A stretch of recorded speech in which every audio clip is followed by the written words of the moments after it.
Bismillahirrahmanirrahim. Allahumma salli ala Muhammad wa ala ali Muhammad wa barik wa sallim wa sallim alayhi. Dear students, in today's lecture we are starting major groups of protista on page 100 of your book and protozoa, animal like protists. General characters beta ji, they are unicellular and heterotrophs. They get their food by endocytosis. ठीक हो गया ना जी। Food vacuole बनाते हुए food को खाते हैं। तो ग्रुप्स ऑफ प्रोटोजोआ टेबल में बेटा जी may be zooflagellates, may be unicellular, no definite shape, locomotion by pseudopodia, amoeba, entamoeba इसके examples. Zooflagellates unicellular, some colonial, one और मोर फ्लैजेला, ट्राइपैनोसोमा, यूग्लिना इनकी एग्जांपल। एक्टिनोपॉड्स, यूग्लिना ये इधर आनी चाहिए, यूग्लिना इधर नहीं आना चाहिए, ये हो गया ना जी। तो एक्टिनोपॉड्स यूनिसेलुलर किताब से आप भी काट दें। एक्टिनोपॉड यूनिसेलुलर, सूडोपॉड्स, रेडियोलैरियंस। देखिए मैंने ना हाथ से लिखे हैं तो मैंने अंडरलाइन किए हैं। फोरैम्स एक ग्रुप है पूरा, इसलिए उसको मैंने अंडरलाइन नहीं किया। Apicomplexa unicellular, no locomotory organ या लोकोमोटरी स्ट्रक्चर, प्लाज्मोडियम इसकी एग्जांपल जो मलेरिया पैदा करता है। सीरियट्स यूनिसेलुलर, सीरिया इसमें लोकोमोटिव स्ट्रक्चर्स हैं। पैरामेशियम, वॉटिसिडा, स्टेंटर इसकी एग्जांपल्स हैं। बड़ा जी पहला प्रोटोजोआ का पहला group may be they are free living, ये कोई सिम्बियोसिस नहीं बनाते हैं, फ्री लिविंग है। हर ऑर्गेनिज्म अपनी ज़िंदगी खुद अकेले गुजारता है, दूसरे के साथ कोई एसोसिएशन नहीं बनाता। हैबिटेट फ्रेश वाटर में पाए जाते हैं, मरीन वाटर में भी पाए जाते हैं, उसके अलावा सॉइल्स में भी पाए जाते हैं। As well as those are parasites of man, और कुछ ह्यूमन इंटेस्टाइन के अंदर भी पैरासाइट के तौर पर भी पाए जाते हैं। तो locomotion they move with the help of pseudopodia, इनमें फ्लैजेला नहीं पाए जाते। Move by forming specialized cytoplasmic projections called pseudopodia. बड़े सूडोपोडिया की ये डेफिनेशन स्पेशली नोट कर लें, ये वेरी इंपॉर्टेंट शॉर्ट क्वेश्चन है। अकेला pseudopodia false feed specialized cytoplasmic projections in amoeba by which they move and ingest food. तो इसकी एग्जांपल बेटा जी एक दी गई है, entamoeba histolytica which is a human intestinal parasite and cause dysentery in human. Dysentery पेट का दर्द जो है उसके लिए कहा जाता है। तो येलो बॉक्स पेट की बीमारी है डायसेंट्री। येलो बॉक्स में बेटा जी दी जाइंट अमीबा पिलोमिक्सा प्लस्ट्रस, नाम है उसका पिलोमिक्सा प्लस्ट्रस। येलो बॉक्स में पढ़ें। May be the most primitive of all eukaryotes, तमाम यूकैरियोटिक में से सबसे पहला ऑर्गेनिज्म होगा। दिस स्पीशी है मल्टीपल मेम्ब्रेन बॉन्डेड न्यूक्लियाई, यानी एक न्यूक्लियस तो बहुत सारे हैं और हर न्यूक्लियस की 2 से ज़्यादा मेम्ब्रेन्स हैं उसके पास, but none of the other organisms found, सिर्फ न्यूक्लिया ही पाए जाते हैं, कोई और वैक्यूल्स या माइटोकॉन्ड्रिया इस तरह के नहीं पाए जाते। Giant amoeba obtain energy from methanogenic bacteria, इसके अंदर मिथेनोजेनिक बैक्टीरिया रहते हैं जो कि ऑर्गेनिक मैटर को डिकम्पोज करते हैं और उससे फिर जो एनर्जी मिलती है वो ये जाइंट अमीबा इस्तेमाल कर लेता है, लेकिन बाई प्रोडक्ट्स के तौर पर जो है वो मीथेन पैदा होती है। Inhabit mud at the bottom of fresh water ponds where they contribute to the degradation of organic molecules. Zooflagellates, बड़ा ये फिगर के अंदर पिलोमिक्सा प्लस्ट्रस की जो है वो डायग्राम आपको दिखाई है। ज़ूओफ्लैजिलेट्स। दूसरा ग्रुप बेटा शुरू हो गया है यूनिसेलुलर विद स्फेरिकल और इलोंगेटेड बॉडीज। ये इसका होंगे सारे यूनिसेलुलर, किसी में यूनिसेलुलर गोल होंगे और किसी में लंबे होंगे। वेप लाइक फ्लैजेला, इनमें लोकोमोशन क्या पाई जाती है। वेप लाइक किसी में एक फ्लैजेलम होता है और किसी में जो है वो हंड्रेड्स तक होते हैं। जैसे ट्राइपैनोसोमा जो है वो ट्राइकोनिम्फास जो उसमें 100 फ्लैजेला पाए जाते हैं। तो बेटा जी whip like enable them to move, flagellates move rapidly pulling themselves forward by lashing flexible flagella. They are usually located at the interior end. Flagella interior end पे पाया जाता है। फ्लैजेला के बाद बेटा जी जो ज़ूओफ्लैजिलेट्स हैं ये न्यूट्रिएंट्स अपनी फूड कैसे आते हैं, ये सारे के सारे ऑटोट्रॉफ्स हैं। कुछ इंजेस्टिव ऑटोट्रॉफ्स है यानी एंडोसाइटोसिस से फूड वैक्यूल बनाते हुए फूड लेते हैं। कुछ जो है वो क्या है सिम्बियोट्स के तौर पर यानी दूसरे ऑर्गेनिजम्स के साथ मिलकर रहते हैं, और कुछ जो है वो पैरासाइट्स भी हैं। तो ट्राइकोनिम्फास, इसकी 3 एग्जांपल्स हैं, ट्राइकोनिम्फास, ट्राइपैनोसोमा और कोएनोफ्लैजिलेट्स। ट्राइकोनिम्फास कॉम्प्लेक्स स्पेशलाइज्ड फ्लैजिलेट्स हैं, इसके पास 100 फ्लैजेला होते हैं। तो ये सिम्बियोट है, ये रहता है in the gut of termites, ठीक है, in the gut of termite and help in the digestion of dry food. उस टर्माइट को जो फूड डाइजेस्ट करने के लिए एंजाइम्स चाहिए वो ट्राइकोनिम्फास देगा, जवाब में इसको फूड मिलेगी और रहने के लिए जगह भी मिलेगी जी।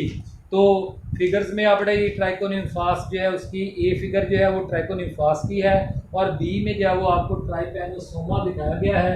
ट्राइपैनोसोमा जो है वो एक पैरासिटिक फ्लैजेला है, फ्लैजिलेट है। तो is a human parasite causing African sleeping sickness जैसी डिजीज़ पैदा करता है। तो it is transmitted by bite of infected ज़ी फ्लाई जो है। तो बड़े ही इन्फेक्टेड जिस मक्खी के अंदर जो है ना, ज़ी फ्लाई के अंदर जो है वो ट्राइपैनोसोमा होगा, वो भी मक्खी बिल्कुल जैसे हमारे यहाँ मच्छर मलेरिया प्लाज्मोडियम को मुंतकिल करता है, ऐसे ये ज़ी फ्लाइज को मुंतकिल करती है। कोएनोफ्लैजिलेट्स, कोएनोफ्लैजिलेट्स आर ससाइल, एक तो ये साकन होते हैं, ये हरकत नहीं करते, तो फिर इनके अंदर क्या फ्लैजेला नहीं होते, फ्लैजेला है ये आपके सामने बना हुआ है। ये एक्वेटिक हैं, फ्रेश वाटर में और मरीन वाटर दोनों में पाए जाते हैं। सिंगल फ्लैजेलम होता है which is surrounded by collar. ये कॉलर जो है ना, ये इनके अंदर एक डिस्टिंग्विश करैक्टर है जिसकी वजह से हम इसको स्टडी करते हैं, क्योंकि एनिमल किंगडम का जो सबसे सिंपलेस्ट ग्रुप है ना एनिमल्स का, सिंपलेस्ट जो एनिमल्स हैं स्पॉन्जेस, उनमें भी कोएनोफ्लैजिलेट्स तरह के सेल्स पाए जाते हैं। उन सेल्स को कोएनोसाइट्स कहा जाता है, वो भी कॉलर सेल्स होते हैं। इसके बाद भी कॉलर सेल्स हैं। तो ये बड़ा जी आपका लेक्चर है, तो अभी अगली काम चलाते हैं जी। तो बड़ा जी सीलिएट्स, सी ग्रुप प्रोटोजोन्स का सीलिएट्स, इसकी एग्जांपल पैरामीशियम है। सीलिएट्स का पहला करैक्टर है पेलिकल। पहली लाइन का आप हेडिंग क्या बनाएंगे, पेलिकल जो है, तो पेलिकल जो है सीलिया की definition, ciliates are unicellular organisms with a flexible outer covering called pellicle that gives them a definite but changeable shape. तो ये इनकी प्लाज्मा मेम्ब्रेन के बाहर पाई जाती है। जबकि इन पैरामीशियम दी, अब हेडिंग होगा आपका सीलिया पैरामीशियम से। In paramecium the cilia, the surface of the cilia is covered with several thousand fine short hair like structures called सीलिया।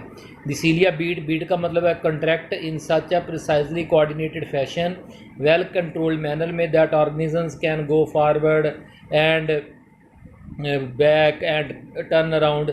Some ciliates are sessile, sessile का मतलब होता है साकन, and remain attached to a rock or other surface.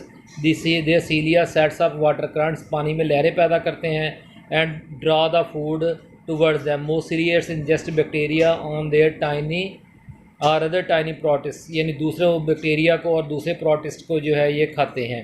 Heterotrophs and ingestive heterotrophs, ये इनकी nutrition हो गई। अच्छा जी, अगला बेटा जी हेडिंग जो है वो water regulation and contractile vacuole. ये सीलिएट्स के अंदर हेडिंग होगा आपका, यहाँ से वाटर लिखें देखें फ्रेड, वो सीलिएट्स वो पैरामीशियम जैसे प्रोटिस जो कि फ्रेश वाटर में रहते हैं, पानी मुसलसल उनके जिस्म में दाखिल होता रहता है, तो उससे ना इनके फटने का खदशा होता है, तो वो एक्स्ट्रा वाटर को कंट्रैक्टाइल वैक्यूल के ज़रिए से बाहर निकालते रहते हैं। Ciliates differ from other protozoans in having 2 kinds of nuclei. तो यहाँ से हेडिंग आपका क्या होगा, न्यूक्लियाई। तो nuclear ciliates differ from protozoans in having 2 kinds of nuclei. इस 2 काइंड्स ऑफ न्यूक्लियाई को हाईलाइट कर लें।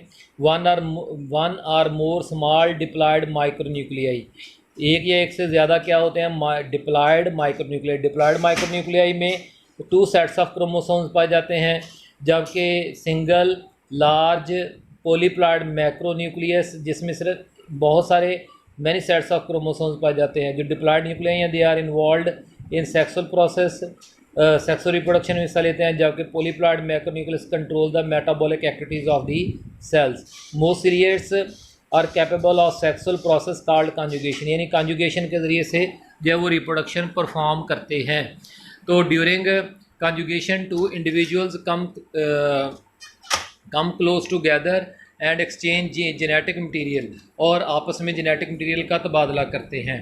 अब बेटा जी बारी आ गई है किसकी जी, जो है फोरामिनीफेरास एंड एक्टिनोपॉड्स जो है, फोरामिनीफेरास एंड एक्टिनोपॉड्स जो हैं ये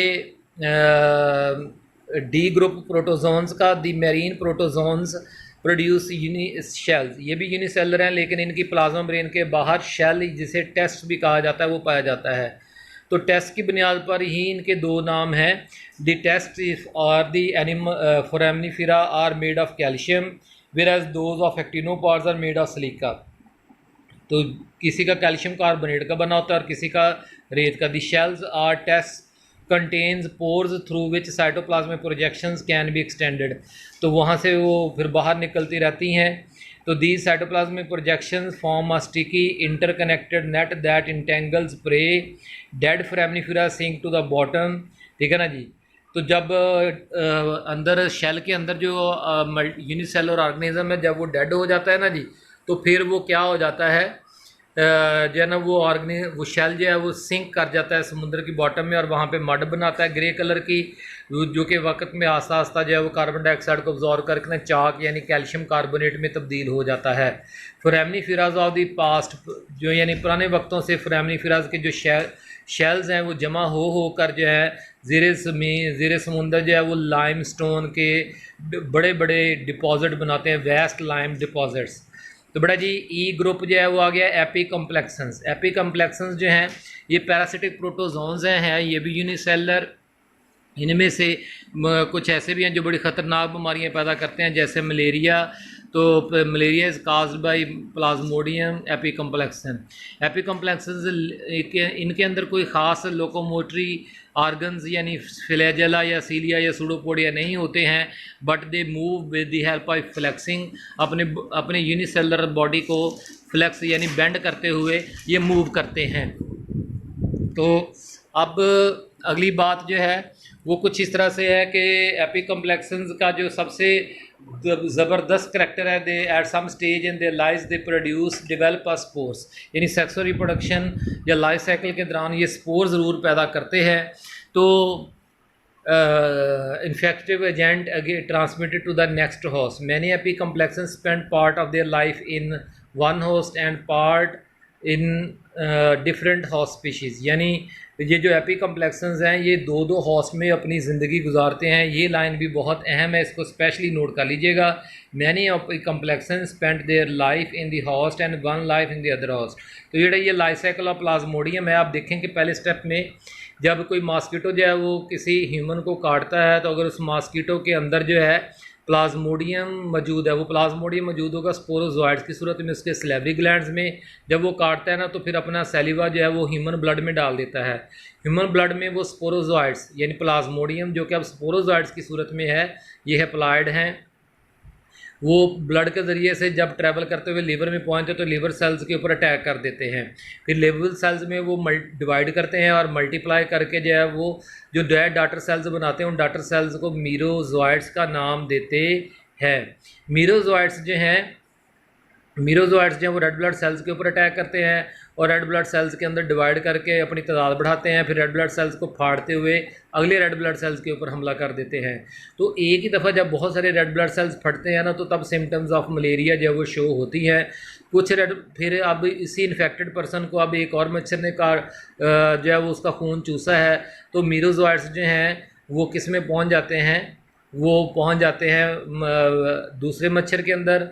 तो अब मच्छर के अंदर जो है वो मीरोजोइड्स जो हैं वो गिमिटोसाइट्स में तब्दील हो जाते हैं। गिमिटोसाइट्स फर्टिलाइज़ करेंगे, एक एग बन जाएगा, एक स्पर्म बन जाएगा, वो फर्टिलाइज़ करके जाइगोट बनाएंगे मच्छर के अंदर। और फिर ओसाइट्स का मतलब ही जाइगोट होता है, ठीक हो गया ना जी। तो वो जाइगोट जो है वो फिर मियोसिस के ज़रिए से जब डिवाइड करता है तो नए स्पोरोजोइड्स पैदा कर देता है। बड़ा यही पैराग्राफ में भी यही कुछ लिखा हुआ है। The plasmodium apicomplexes cause malaria enters through human through bite of an infected female anopheles mosquito. Plasmodium first enter liver cells and then red blood cells and infect, ठीक है ना जी, जो है वेयर इट मल्टीप्लाइज। तो when each infected red blood cells burst many new parasites are released.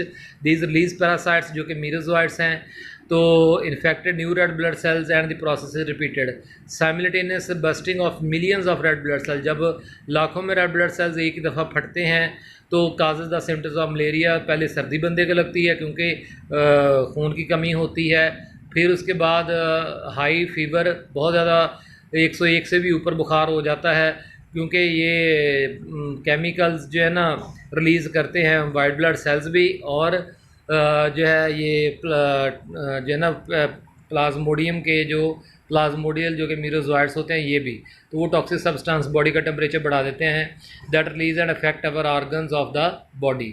तो ये बड़ा ये आज का लेक्चर है। कोई भी सवाल हो व्हाट्सएप पूछे। अल्लाह ताला हम सब कामयाब नासर आमीन। शुक्रिया।